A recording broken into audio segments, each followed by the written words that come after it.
means 1 by e power t equal to 1, 1 gives cancel. So t becomes equal to 0. So 0 to 1, the given integral becomes now infinity to 0. And then what is dx? Minus e power minus t dt divided by root t. That becomes what? When you take minus sign outside, integral 0 to infinity e power minus t into t to the power of minus half dt. That is nothing but integral 0 to infinity e power minus t t to the power of minus half plus 1 minus 1 dt. That means it is written as integral 0 to infinity e power minus t into t to the power of half minus 1. This is nothing but gamma of half, that is nothing but root pi. So this is integral 0 to 1 dx by square root of minus log x equal to root pi. Next, problem number 12. If n is a positive integer and n is not equal to minus 1, then prove that integral 0 to 1 x power m into log x whole power n dx equal to minus 1 power n into n factorial divided by m plus 1 whole to the power of n. So here I am going to use log x is equal to minus t. Therefore x becomes what? E power minus t. Dx becomes minus e power minus t.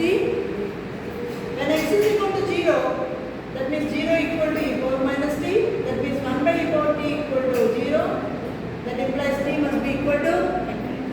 When x is equal to 1 equal to e power minus t, that is 1 by e power t. In other words, e power t equal to 1, that means t equal to log 1 base e is 0. So what is happening when x is ranging from 0 to 1, t is varying from infinity to 0. So integral infinity to 0, e power, what is x? E power minus t whole power m, x power m, whole power m into log x. What is log x?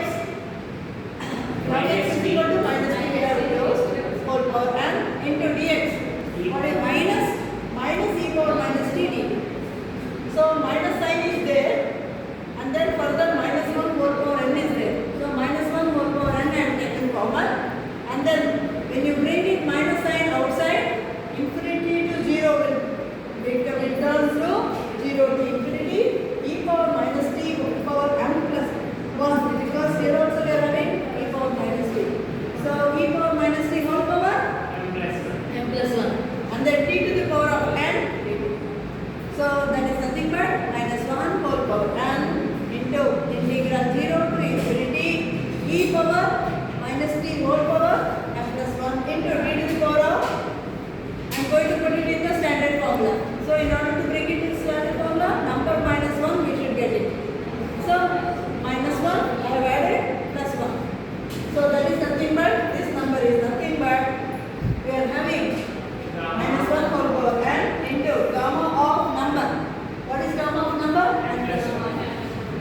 And here we are having coefficient of t. That number, what is the coefficient of t? M plus 1. So m plus 1 whole power n plus 1. This comes by the formula, by the second transformation that we have used in the gamma transformation functions. Integral 0 to infinity e power minus ky into y to the power of n minus 1 dy becomes gamma n divided by k power. Okay, next problem number 13. Show that integral 0 to infinity x power 2n minus 1 into e power minus x square dx is equal to 1 by 2 a power n into gamma n, where a is positive and is also greater than 0. Putting ax square, single variable as t, then x square becomes t by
by 2, that is n minus half, and here also we are having plus half, minus half plus half, and t to the power of 2n by 2, that is n minus half, and here also we are having minus half into e power minus t dt.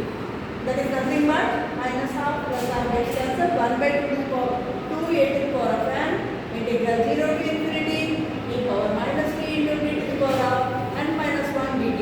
That is nothing but 1